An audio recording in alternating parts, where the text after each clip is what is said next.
Hoje eu estou aqui com o Marcos e o Márcio Magno para falar de um tema muito importante, porque é um tema que trouxe o profissional contábil como protagonista no mundo contábil, né? Principalmente envolvendo aí as multinacionais. Principalmente com as regras, né, do IFRS, a necessidade da gente padronizar os pronunciamentos contábeis com as regras internacionais. O profissional contábil ele se tornou necessário e, principalmente, tornou a necessidade de que ele se atualizasse para que houvesse uma padronização. E aí, Márcio, Marcos, eu gostaria, né, o que vocês entendem a respeito desse tema? Muito bom, Samir, prazer estar aqui com o time da Voz Contábil, com meu amigo Marcos, que a gente fizemos muita coisa junto, né, no meio acadêmico, aí, no meio institucional aí da profissão contábil. O que eu posso te falar, Samir, no primeiro momento, que foi um grande ganho para a profissão contábil essa harmonização das normas internacionais, né? Tudo que você falou, eu acrescento que o profissional contábil ele passou a ser, o profissional brasileiro passou a ser um profissional global. Além de necessário, extremamente importante, mas ele saiu, né, de uma condição de uma contabilidade mais tupiniquim, mais do nosso nicho aqui, da nossa ilha aqui, e o profissional contábil hoje ele pode trabalhar para qualquer empresa do mundo, né? Tem vários casos de colegas que trabalham para empresas de vários países, inclusive, né, trabalhando aqui no Brasil mesmo, né, com o advento aí do trabalho à distância, e ele se tornou global porque as práticas contábeis são harmônicas, né, elas são globais. Então, o profissional contábil que romper a barreira do idioma e investir na sua carreira, estudar e conhecer bem as normas internacionais, né, elas estão todas aqui dentro do nosso comitê de pronunciamentos contábeis e aplica aqui no Brasil inteiro, ele tem uma carreira muito promissora, né, e cada dia mais valorizada, porque antes a gente vivia um cenário muito complexo, cada país ele tinha uma norma contábil diferente da outra e você não conseguia comparar as informações, né? E quando um profissional de um país precisava de reportar demonstrações financeiras para outro país, seja para bolsas de valores, ou seja, para adquirir uma linha de crédito internacional, era aquele caos, porque você tinha que converter as demonstrações do gap do Brasil aqui, por exemplo, para o gap americano, ou seja, de qualquer país, né? Então, acho que eu começo com essa fala, né, do contador hoje, ele é um contador global, né? Ele pode concorrer a oportunidades no exterior, mas temos que entender também que profissionais do exterior também podem concorrer com oportunidades aqui no Brasil. Então, no final do dia, dedicar a carreira, dedicar o idioma, que aí você vai estar num local de destaque, né? Eu confesso que eu não acreditava que isso seria possível num país onde a gente se baseia tudo num código, né? Porque a nossa norma contábil é uma norma que se baseia em princípios, né? Ela não tem um código, faça dessa forma. Sim. Ou faça daquela forma, né? Então, assim, essa mudança do padrão Code Law, né, para o padrão Common Law, a gente achava que isso, até pela origem da norma contábil na Inglaterra, com o país de Gales, enfim, os principais, vamos dizer, fomentadores da norma internacional, né? A gente achava que isso não seria tão fácil de se aplicar. E acaba que o Brasil, né, os profissionais brasileiros hoje, como o Márcio já colocou, eles estão nesse patamar internacional de concorrer com outros profissionais, de trabalhar dessa forma. Então, a gente tem a Europa quase toda, né, utilizando a norma internacional, pouquíssimas exceções. Os Estados Unidos, né, como o Márcio a gente até comentou aqui anteriormente, né, eles aceitam a publicação das empresas de fora do Brasil. Então, o profissional brasileiro que conhece a norma, ele sempre vai ter condições de trabalhar para uma grande corporação e de trazer relevância para a profissão contábil, que eu acho que é o mais importante, né? Sem dúvidas. E, assim, a cada dia que passa, o própria OCDE ela tem criado regras para que as empresas se mantenham em convergência, né? Exatamente, as multinacionais, principalmente, exatamente para poder cumprir com as regras, porque, assim, existe aquele desafio também. Você globaliza as normas contábeis e aí, de uma certa forma, os países, as empresas, elas conseguem se movimentar em outros países. Consequentemente, também gera uma maior possibilidade de trabalhar com uma menor carga tributária, muitas vezes indo para evasão fiscal. Então, assim, a cada dia que passa também o cerco tem se fechado para as multinacionais, porque as regras têm se tornado mais rigorosas. A exemplo do Pilar 2 agora. Então, hoje, para evitar, até para buscar uma maior transparência e um compliance na operação, o Pilar 2 ele veio exatamente para que as empresas ela trabalhem aí com uma alíquota efetiva de 15%. Né? Exatamente, porque as empresas que não tiverem, que tiverem abaixo disso, ela vai ter que recolher a diferença. Então, é exatamente uma forma de evitar aí os paraísos fiscais para um recolhimento a menor de imposto. Essa questão aí do fluxo do capital internacional, né, ele ser dinâmico, né, profissional global, foram vários fatores positivos, né, com essa harmonização das normas contábeis. A comparabilidade entre as informações, acho que isso é um grande ganho. E quando você tem comparabilidade, você incentiva mais o detentor do capital a avaliar outras possibilidades. Sem dúvidas. Né? Você imagina um investidor de um país aí das maiores economias do mundo, ele tinha um recurso. Se ele viesse investir, sei lá, numa empresa de energia aqui no Brasil, aí ele queria comparar esse investimento, o retorno. Olha, eu vou para a Argentina, eu vou para a Turquia, eu vou avaliar com a empresa na Itália. Era um caos, porque a norma brasileira é muito focada, né, em código, muito influenciado por regras fiscais. É muito mais comum você ver na mesa de um contador um livro lá do regulamento do imposto de renda do que um livro de princípio de contabilidade. Então o cara chegava, ele pegava aquele balanço, os analistas iam, regra de depreciação baseada em tabela da Receita Federal, ativo diferido, imposto de renda diferido, e na hora que ele não conseguia comparar. Aí na hora que ele olhava também a questão fiscal e um balanço que ele não sabia nem fazer conta de quanto que ele poderia ter esse retorno. Então isso ajudou muito. Com certeza. Né? Porque você trouxe comparabilidade, você trouxe uma universalidade aí de financiamentos, né? De você concorrer a financiamento. Transparência, né? Nas Transparência. E assim, Márcio, eu acho que isso que você falou é muito importante. Por exemplo, hoje a gente vê pequenas empresas que praticam já as normas contábeis internacionais, né? Cotejadas para investimentos de fundos, né? De várias empresas de fora. Por quê? Por conta desse padrão, né? Por conta desse conhecimento. E eu acho que a gente, pelo menos eu me sinto um felizardo, né? Uma pessoa de sorte de estar vivendo esse momento onde a gente consegue participar desse momento da contabilidade internacional e da importância que a contabilidade tem hoje no Brasil, né? No Brasil e no mundo, claro. Né? E é até interessante a sua fala, porque assim, principalmente a gente que está ali no dia a dia, quando a gente começa a envolver com outras culturas, trabalhando, né, conversando ali com outras empresas, a riqueza do trabalho não é só contábil, né? Vai até a riqueza do pessoal mesmo, da vivência ali com outras culturas, entender como é que o outro procede. Acho que o Márcio aí é uma pessoa que tem bastante experiência nesses quesitos. Tem alguns casos interessantes, sim. Eu estou há 22 anos numa empresa de infraestrutura que já atuou em mais de 40 países, né? Atualmente tem negócio também em diversos países. Entrei nesse mundo contábil, né? Em 2003. Então, eu vivi um tempo antes da harmonização das normas, né? A lei é de dezembro de 2007, entrou em vigor em 2008. A 11638. A 11638, um período de transição, e o First Time Adopt mesmo, né? Adoção inicial, para 2010 nas empresas de capital aberto. Depois. E o que eu percebi nesse cenário todo, né? Muitas coisas a gente não tinha muito regramento contábil, a gente tinha muita dificuldade mesmo. E o grande ponto que eu via, e eu estava começando a minha carreira, mas já pegando atividades importantes, né? Me tornei gerente da empresa em 2011, fiquei como gerente uns 10 anos até me tornar diretor de controladoria.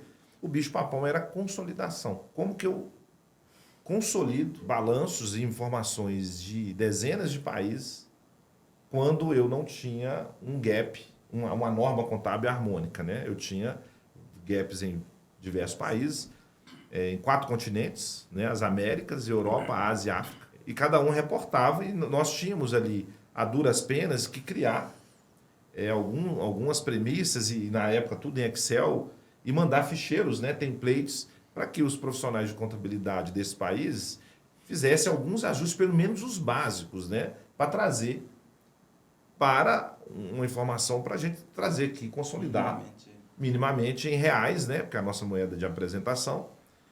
E depois que veio essa harmonização, o que aconteceu? Facilitou muito a nossa vida, porque alguns conceitos passaram a ser discutidos ao mesmo tempo nos diversos países. Sim.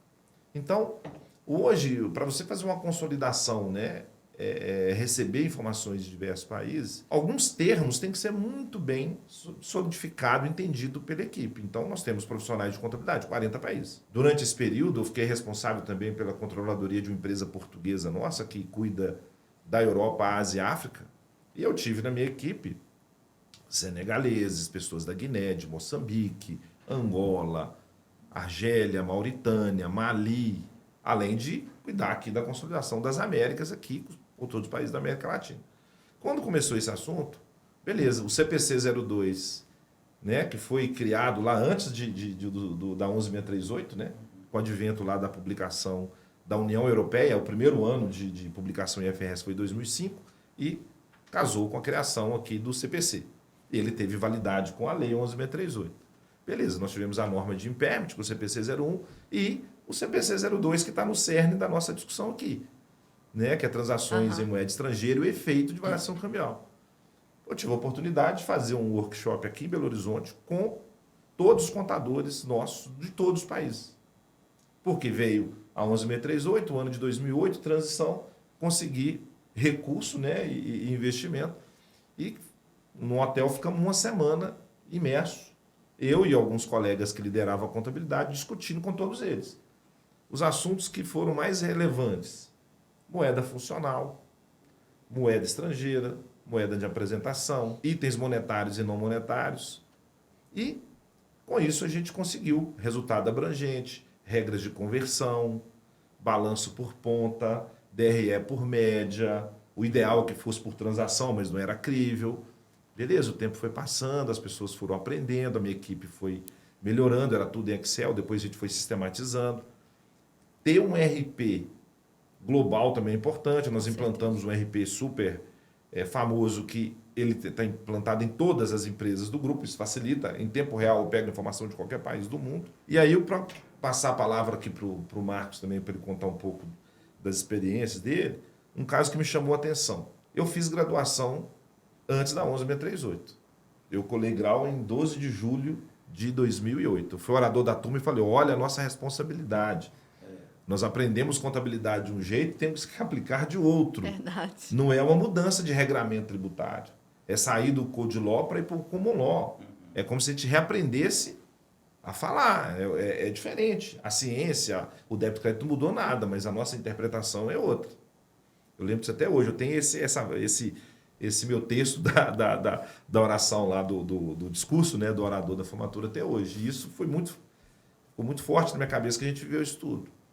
E durante a minha graduação, no 7º período, um professor muito querido meu, ele deu na disciplina de contabilidade internacional, ele falou um pouco sobre economia hiperinflacionária e conversão de balanço. E o Brasil também não tinha mais profissional disso não, porque inflação, a correção monetária ficou lá em 95. As pessoas desaprenderam a fazer isso. E, de repente, eu trabalhando na Argentina, investindo lá, eu lembro disso até hoje, outubro de 2018, a Argentina foi declarada hiperinflacionária. E a gente fazia a contabilidade da Argentina por aqui, com um apoio fiscal lá, e eu tinha que fazer a contabilidade lá com correção integral e depois trazer para cá para consolidar. E aí? Ao item monetário e não monetário, que você corrige os não monetários, e quando eu trago para cá para consolidar, já não é a média da DRE, aí eu tenho que ser por ponta por causa da correção. Então é muito dinâmico, mas o que eu tinha? Veio o CPC 42, que é universal, eu não tinha essa norma antes aqui. Então, quer dizer, olha como que facilita. Norma baseada em princípio, ela acompanha a dinâmica do mercado e não precisa de ir para o Congresso e alguém votar. Com certeza. Márcio, isso é interessante que você colocou, exatamente porque o que acontece?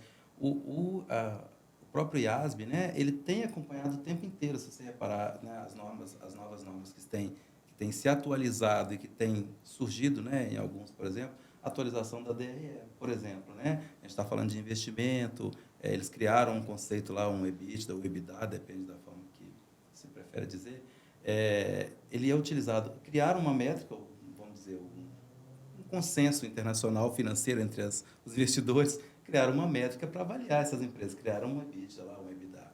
E aí a contabilidade ficava assim, poxa, mas você pega a demonstração contábil, você não tem essa informação clara, né? Então, agora já tem a atualização da norma, né? Uma nova norma, que vai tratar exatamente Isso é espetacular, cara. Você se imaginar. É o princípio, né? Porque o mercado ele é muito dinâmico. Sem dúvida, sim. Eu dei uma aula ontem sobre receitas, né? Reconhecimento de receitas. E ali fazendo com os alunos uma abordagem histórica. Por que mudou? A IAS, que tratava de receita antes do IFRS 15, ela era da década de 80. Olha a quantidade de novos negócios que surgiram que não existia, né? Não tinha e-commerce, não tinha precificação de plataformas digitais, sistemas de milhagem, foram surgindo, criptomoedas. Então, quer dizer, a norma ela muda a depender da dinâmica de mercado, sem precisar de agentes políticos. Isso é que é... Pô, eu sou da época, eu já fiz DOAR. Imagina você fazendo demonstração de origem e aplicação de recursos consolidada de 40 países, sendo que naqueles países eles nem sabiam o que significava. Não existia isso. Que era uma demonstração interessante. Era interessante, mas era muito complexa para uma... Eu, inclusive, adorava fazer. Sim. E aí, antes da 11638, eu comecei lá na empresa a publicar a demonstração de fluxo de caixa de forma voluntária, como nem nota explicativa, ficava em outros assuntos, porque ela não integrava nem... Porque a gente já viu o movimento internacional. E ainda sobrou um resquício, porque a ideia da norma não é padronizar, é harmonizar. E se respeitou a característica brasileira de apresentar a demonstração de resultado por função. E aí a gente vai lá na nota explicativa e abre por natureza. Mas ainda gera conflito. Né?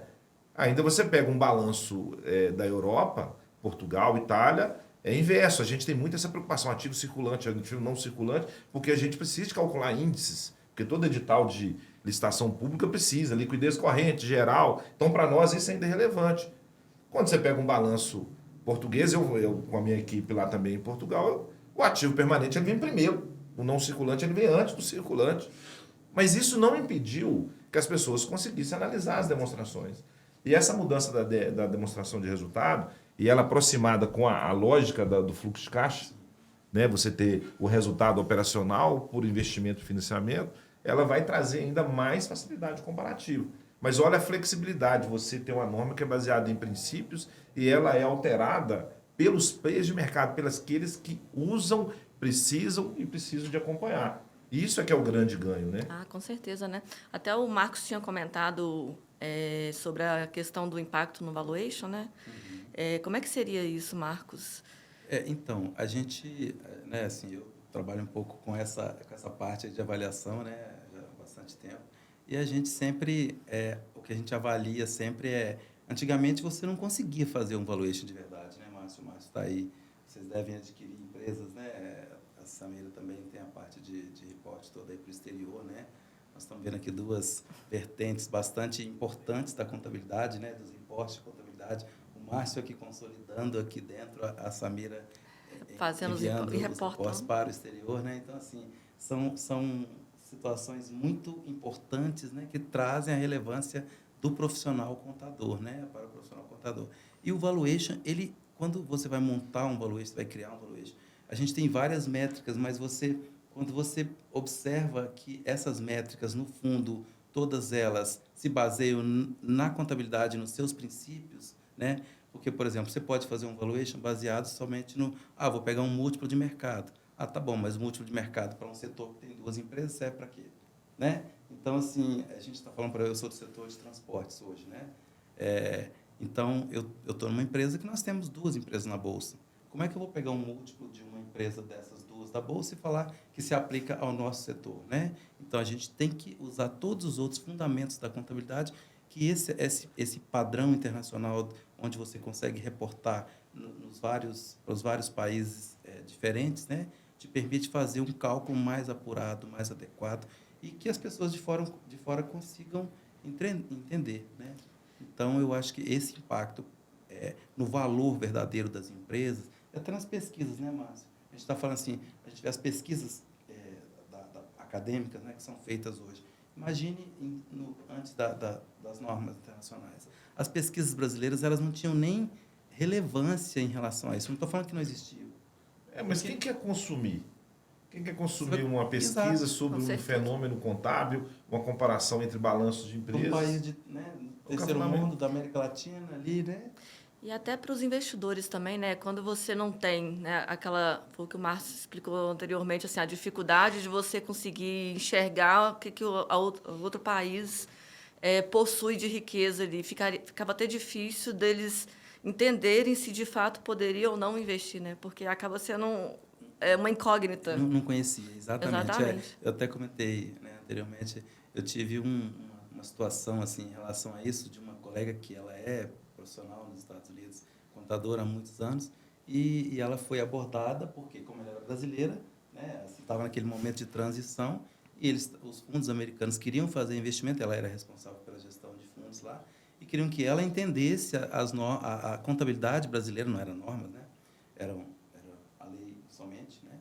Para ela poder fazer esse investimento aqui no Brasil. Então, queriam que ele explicasse para eles como é que funcionava. E ela, claro, não entendia, porque ela era contadora nos Estados Unidos, mas só porque ela era brasileira achava que ela teria esse conhecimento, né? E assim, mas Samir, eu fico pensando, você, por exemplo, você tem também todo um know-how em relação a essa parte de reporte para o exterior, né? O que seria uma dificuldade assim? Eu fico pensando, o que seria uma grande dificuldade que você tem, ou se tem uma grande dificuldade hoje, porque com esse padrão, você reporta para a Inglaterra, né?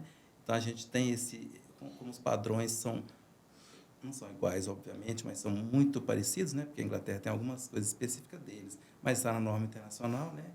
O que seria um desafio assim, que você tem lá hoje assim? Bom, acho que hoje o desafio está muito relacionado à parte de controles, porque a partir do momento que a gente tem que cumprir as regras, né, de internacionais, você precisa ter o controle na moeda funcional, você precisa ter um controle com a moeda de reporte. Além disso, além dos reportes que são necessários hoje pela OCDE, né, tipo o CBCR, que é a Declaração País a País, a gente tem também as próprias regras internas para cumprimento dos tributos. Então, até para fins de compliance, porque acho que, né, sabendo de toda essa complexidade e da importância da padronização, da harmonização dos reportes, né, dos valores, a empresa ela tem que preocupar com o compliance. Então, assim, além desses reportes que a gente tem que fazer, tem um excesso de controle para fins de compliance, dentro da empresa mesmo, para manter as regras básicas, a gente tem um número maior de controles internos. Então, para o dia a dia, para o profissional que está ali no dia a dia, né, no próprio profissional contábil que está ali fazendo a apuração dos tributos, a gente precisa, de fato, ter uma revisão muito efetiva, ter um compliance bem diretivo para que as informações elas estejam sempre para que não gere nenhum tipo de ponto pela auditoria. Uhum. Então, as auditorias hoje ela tem que ser limpa, ela tem que estar clara, tem que haver transparência na empresa. Mas hoje você acha assim, o padrão contábil internacional, né, que é o mesmo aqui e lá, você acha que isso hoje facilitou muito para vocês, para você atuar no Brasil, para uma multinacional, por exemplo, com uma profissional brasileira, né? Então, eu não tenho dúvidas que essas regras contábeis aí valorizou muito nós, né, profissionais da contabilidade, porque foi o que o Márcio falou. Hoje a gente tem a oportunidade de estar trabalhando no Brasil, mas sendo empregado de uma empresa que está sediada lá fora, por exemplo. A gente abriram-se as portas para as multinacionais, então não tenho dúvidas de que houve uma grande valorização para nós profissionais. É porque no momento anterior, né, Márcia, a gente tinha muito aquele profissional, assim, por exemplo, uma empresa como a que você atua, né? Ele traria um profissional de lá de fora e colocaria aqui, né? Hoje não. Hoje em dia é o contrário. A gente vê no dia a dia muitos profissionais que são brasileiros e que estão optando por mudar para ir para... A gente tem vários casos lá de que foram para a Inglaterra. A gente não pode deixar de lado o reconhecimento do contador brasileiro a nível internacional. porque passar pela década de 80, país hiperinflacionário, a gente não tinha tecnologia, né? E a gente chegou a 2.000% de inflação aqui no Brasil. Então, o profissional brasileiro ele tem um reconhecimento internacional de ter passado planos de governo, que mudava toda hora, né? Plano de governo e tal. Então, acho que assim, é um profissional resiliente. A nova onda, né, que foi com a 6404, foi um grande marco. Sem dúvida. Na época, em 76, onde se criou a CVM, criou o GAP brasileiro. Acabou que a classe contábil ainda tomou uma rasteira ali da parte fiscal, não conseguiu, de fato, tirar ali, porque era uma regra moderna, a 6404 é maravilhosa.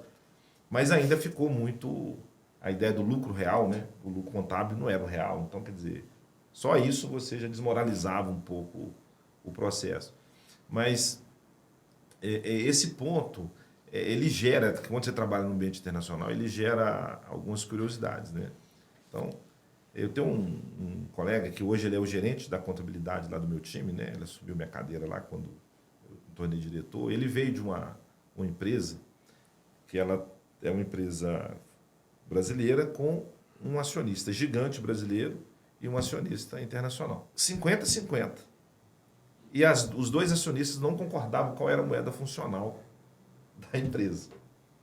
Ele tinha que fazer a contabilidade em real, porque a empresa aqui no Brasil, aí ele aproveitava e reportava aqui para a empresa sócio brasileiro. Uhum. Só que ele não mandava a demonstração simplesmente em real, e aí o sócio lá fora simplesmente convertia e colocava na moeda de apresentação. Ele tinha que fazer a contabilidade em moeda funcional dólar. Ele tinha duas contabilidades. Então, quer dizer, ele fazia... Que é o meu caso hoje. Então, imagina você fazer... Não é só fazer a contabilidade para reportar, é ter duas moedas funcionais. Gente, o que significa isso?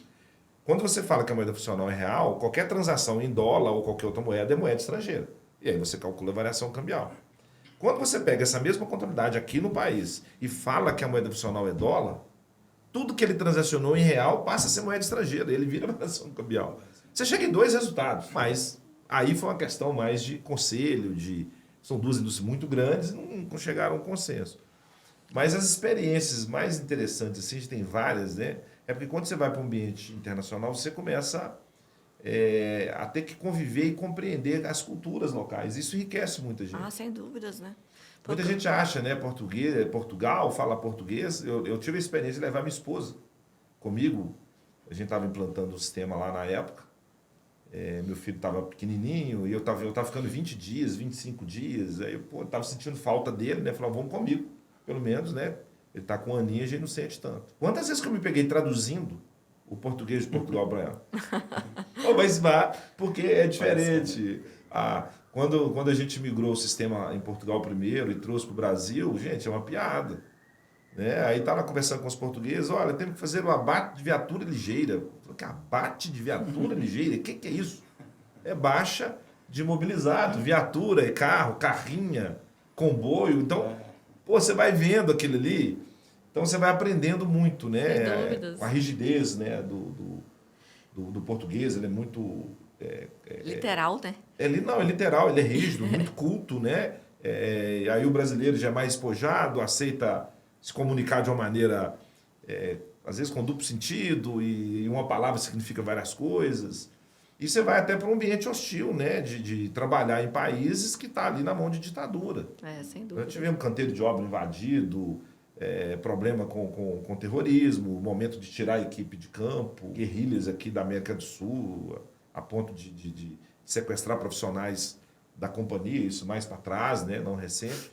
Mas aí você vai entendendo, né? Você vai entendendo... Por exemplo, eu tive uma surpresa muito legal com Moçambique. País extremamente organizado, adaptou rápido a questão das IFRS, uma cultura de gestão pública, inclusive aprendida com os brasileiros. Vários profissionais aqui do Brasil deram vários treinamentos de gestor público. Angola já é um país que demorou um pouco. Então, para cada lugar que você vai... Mas o que me chamou mais atenção é no ambiente inflacionário. Eu agradeço todos os dias do Brasil ter feito o plano real e ter controlado a inflação. Né? Um quarto da minha vida, né, foi na década de 80, eu sou de 81. Então eu não tinha consciência de nada disso. O problema da inflação era do meu pai, não meu, né? Mas quando eu fui viver na pele Venezuela, eu em Caracas, e fui pagar o almoço, meu e mais 2 colaboradores que me entregaram um pacote de dinheiro desse tamanho, na época, teve que contar dinheiro na maquininha para pagar o almoço. Eu falei, Jesus, cara, isso é que é inflação. Sem E dúvida. ver a moeda deteriorando mês após mês, e hoje você não tem nem índice de comparação. E depois fui para a Argentina e ver.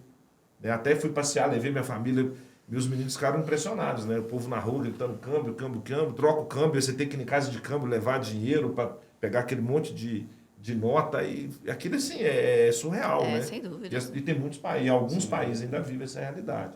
Então isso é muito rico, né? Então Com quando certeza. a gente tiver a oportunidade de trabalhar em empresas multinacionais, aproveita a oportunidade, porque também ganha um pouco de bagagem cultural, né? E até você comentando aí sobre essa experiência, eu fico me fez lembrar a minha experiência com os britânicos, né? Porque eu acho muito interessante a cultura deles sempre serem gentis. Quando eles vêm para o Brasil, assim, lá na empresa, é muito... Eles têm aquela preocupação de estar sempre pedindo desculpa porque eu não falo português. O que faz muito sucesso com eles é o pão de queijo.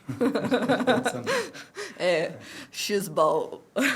O cheeseball faz o maior sucesso, assim, eu acho bem interessante. E é exatamente o que você acabou de falar, né? Essa cultura, essa troca com culturas é E a muito preocupação rica. da gente de entender o que está acontecendo. Eu, normalmente, sempre estou vendo, eu tenho lá no meu computador, dou uma passada por jornais portugueses, Peru, que é uma praça que a gente sempre trabalhou muito, Colômbia, Argentina. Então a gente fica preocupado, de fato, com o que está acontecendo. Em determinado momento, o presidente, né, na época, na ditadura na Líbia, teve uma revolução, os rebeldes revolucionários tomaram ele do poder, ele foi assassinado. Beleza, e aí? No outro dia eu estava preocupado, o que ia acontecer? Porque eu tinha uma sucursal lá na Líbia.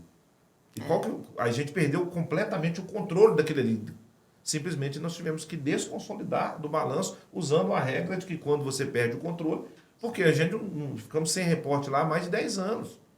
Pegamos lá o patrimônio líquido, os ativos e passivos, jogamos tudo numa conta e ficou lá. Até hoje não resolveu, porque a gente não sabe nem como é que resolve.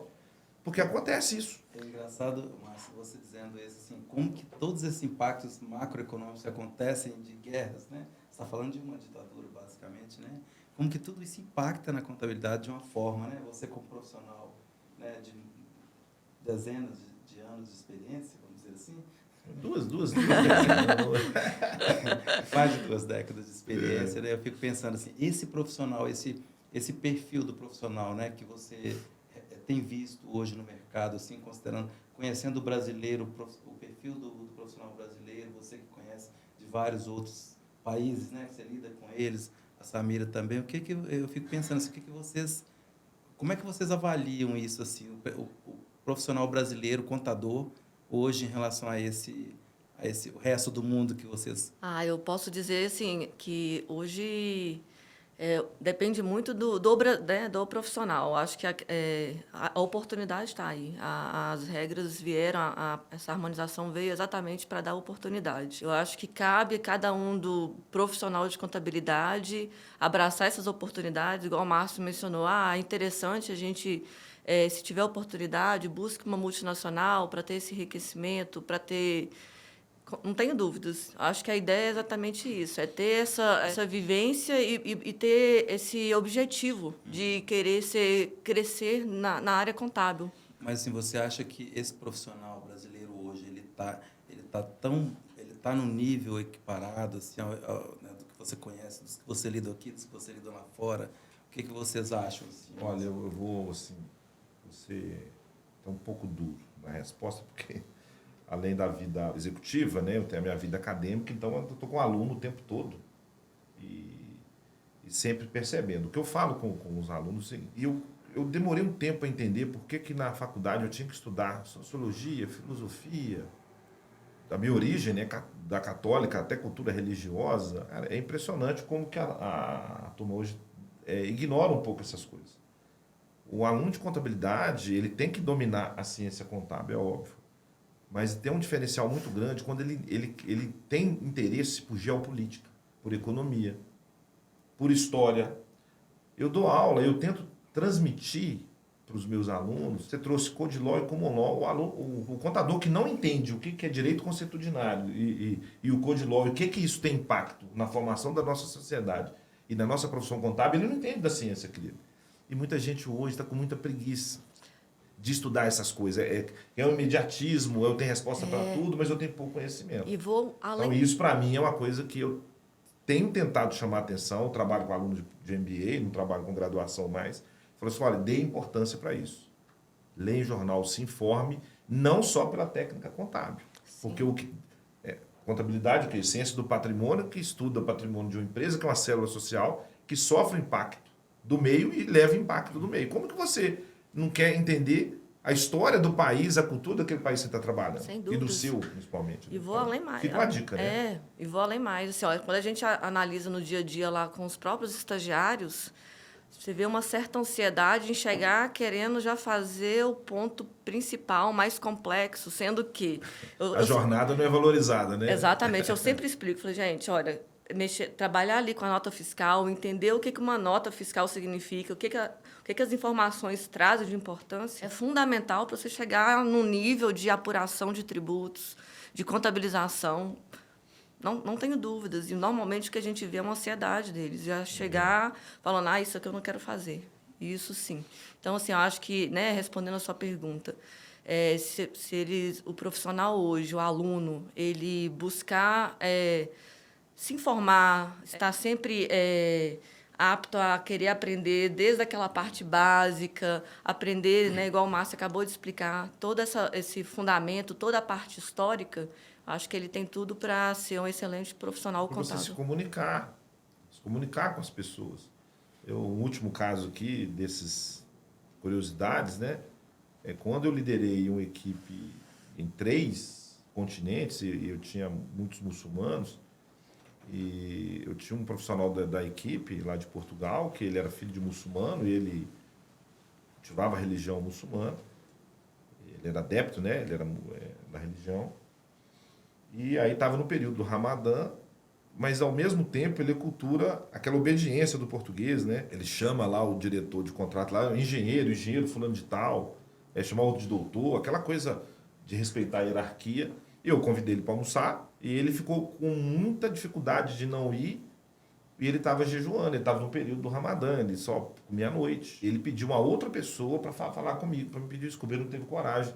Pô, agora quando você vai lidar, conheça a sua equipe, né? Conheça o país, conheça seu cliente. Você vai numa reunião para fechar um negócio, imagina você cometer um agafe com quem está com a caneta na mão para fechar um contrato. Sem dúvidas, né? Então, é por isso que é importante, não é só a ciência contábil. Nós temos que entender que o contador ele é o grande agente de uma ciência que ela não é exata, ela é social aplicada. Com certeza. Então, a gente precisa de ter cuidado com essas coisas para a gente tornar um profissional mais culto, mais conhecedor ali do ambiente, e isso não atrapalhar, a falta desse conhecimento não atrapalhar na sua carreira. Profissional internacional, né? Sim. Mundial. É isso aí, gente. Então, tá muito bom aqui o nosso bate-papo, né?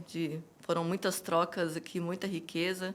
Agradeço vocês aí por compartilhar um pouco da experiência de vocês. E seja você uma voz internacional contábil.